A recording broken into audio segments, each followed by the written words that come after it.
We've been chasing more traction, more power, and faster times with the Fairmont, but sometimes pushing the limit comes with the price.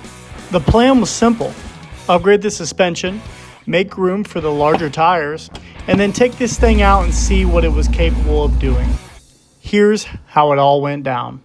What's up, guys? We're back on the Fairmont, and in the last video you saw us increase the travel, test out steep foot times, and things really didn't get too much better. And we're good in the power department, but traction is lacking. So in this video, we're gonna take care of that. After our last test session, I got the car back in here, got it on the lift, and wanted to look over things for multiple reasons. For one, we were getting a really bad clunk. For two, the tires just were not cooperating at all. We were spinning. It wasn't even using the travel that we gave it because the tires wouldn't hook at all. So we definitely needed to take a look at things and change things up. And that's exactly what we're gonna do. And that's where today's upgrades come in. We headed up to Summit Racing to go pick up a few parts to get this thing back on track. Is it a race car? Yeah. We picked up some upper control arm replacements by BMR, some upper control arm bushing mounts, and we also picked up some new coil springs. Now, the reason for the coil springs is because we need to make room for these new wheels and tires that we picked up. But before we can get to installing those parts, I had to go ahead and replace these bushings. And to do that, I actually capped these off with a metal plate, drilled a hole through, so now they're completely solid. So now that both of my lower control arms are fixed, we can go ahead and start installing these parts on the car, and that's exactly what we're gonna do.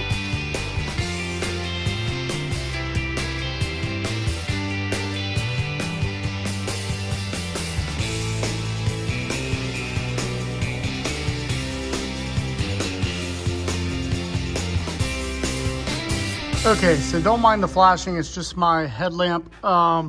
We went ahead and got our coil springs in, our lower control arms mounted back in the car, and now we are getting these stamped steel control arms, upper control arms out, and we're gonna go ahead and slap our aftermarket ones in. We also are going to change a bushing. I actually have this one already loose, and thank God it came loose pretty easily. So we're gonna get these stamped steel control arms out. We are then going to change these old, original well, I guess this came out of a 94 or something. So original 1994 upper control arm mount bushings. We're gonna get those out and get our new metal bushings in.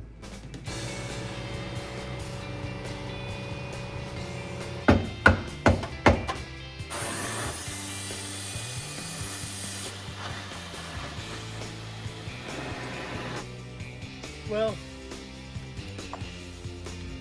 I learned my lesson on that one. All right, so as you can see there, we have our spherical solid bushing in, and now going out with the old and in with the new. All right, we are setting up in there. We've just got to roll the rear end back a little bit so we can get this other bolt in there, and we'll be good for this side. Then we just have to do the same thing for that side. All right, guys, we have all of our suspension components put on. We've got our fixed lower control arms, our new taller springs, and our upper control arms as well. We also, of course, have one football on the passenger side because when this thing launches, it likes to sit down on that back right tire pretty hard. I'll put up a picture here of it doing a wheelie. It gets pretty aggressive. So we did have footballs in both springs. Now we just have one in the right spring, and I upped the pressure a little bit. But at this point, we're ready to stick the wheels on. So let's get the car lowered down, put our new wheels on, and set the car down on the ground and see if it's gonna rub or not.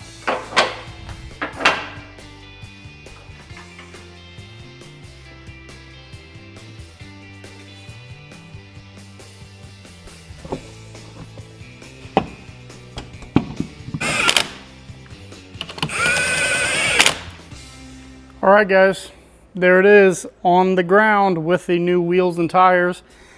And from what I can tell, they don't rub even when the car squats. I assume we're good.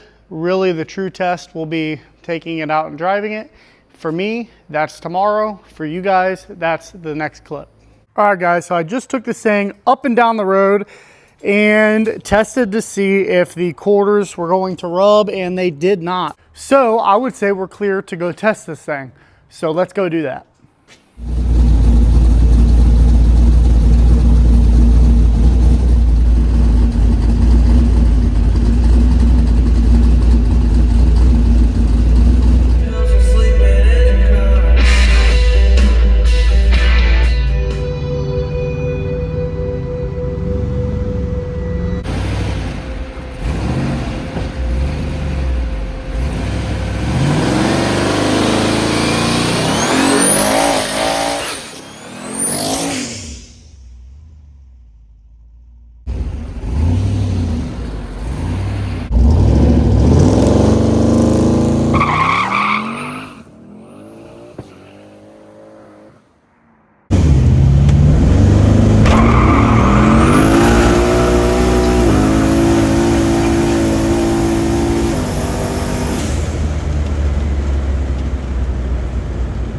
Okay, so that was our best 60 foot. That was by far our best 8th mile on the street.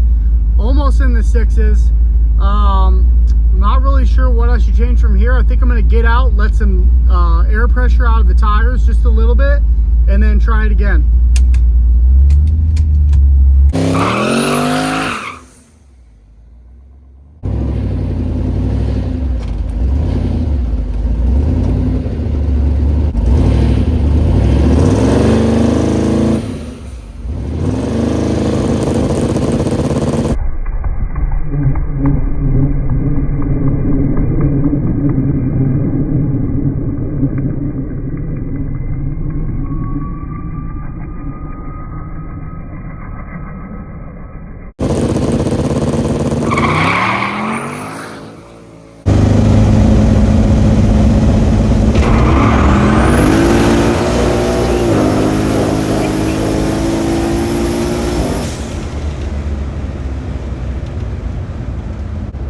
The best one by far, not even close.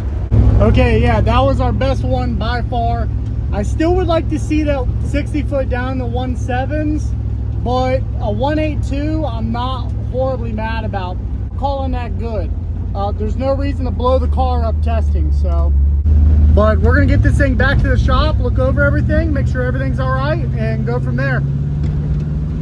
And I, in fact, did not take the car back to the shop. I decided I'd swing by my dad's house and take him for a quick ride. And that's where this picks up. We'll be back. Hopefully it starts. You know where I loaded the block together? Colton was at the shop yesterday and I looked, and there's antifreeze leaking from the starter bolts.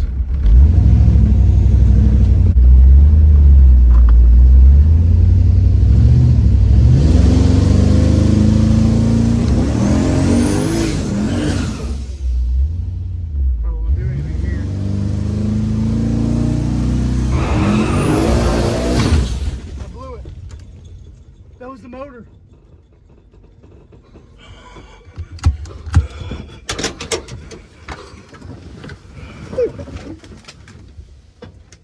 What was that? That was the starter.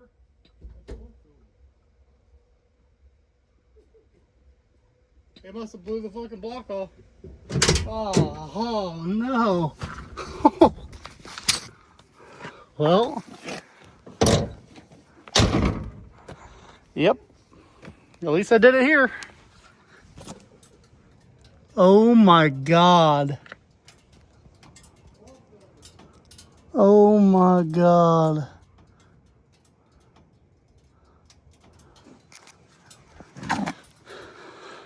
Hello, sweetheart. She's done.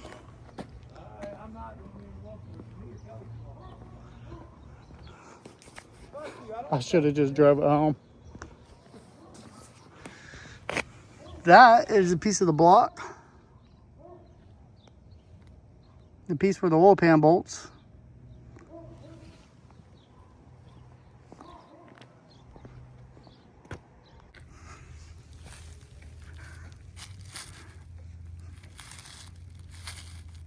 I really should have just drove back to the shop, put it up, shut it off, enjoyed my nice test session. But you always got to do one more. And then I was like, I'll get my dad in here and I'll scare the shit out of him. He was scared, all right. He was scared when the fucking motor went pow. Now we got some work to do. And I was just saying I was done working on it. No reason to beat on it too hard. Don't want to blow it up before we race. Now look at me. A total idiot. And here we are.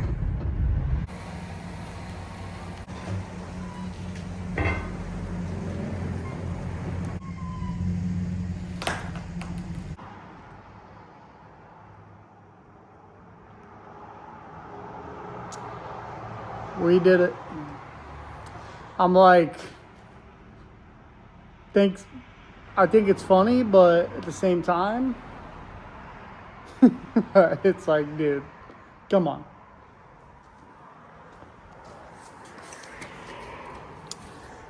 So let's take a look at the damage and the mess that we're about to have to clean up. So as you can see, that's a part of our oil pan and our turbo feed line. And if we come right around here, we come into a big hole in the oil pan and the block where the rod came out.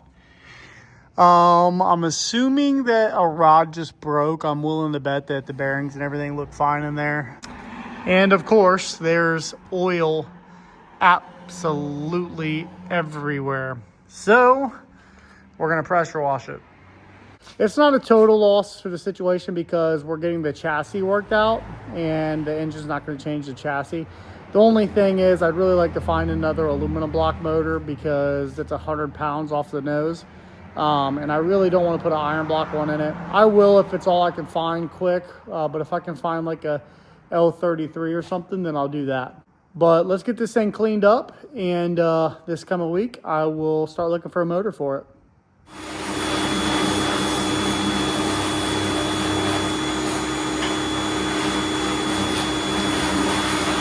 I appreciate you guys watching, and if you're still watching this, like the video and subscribe, please, because if I'm gonna keep blowing these things up, I'm gonna need some support. So some financial support for sure. So, but thanks for watching. I'm gonna get this thing cleaned up, and this is where the video is gonna end. I'll see you guys next time.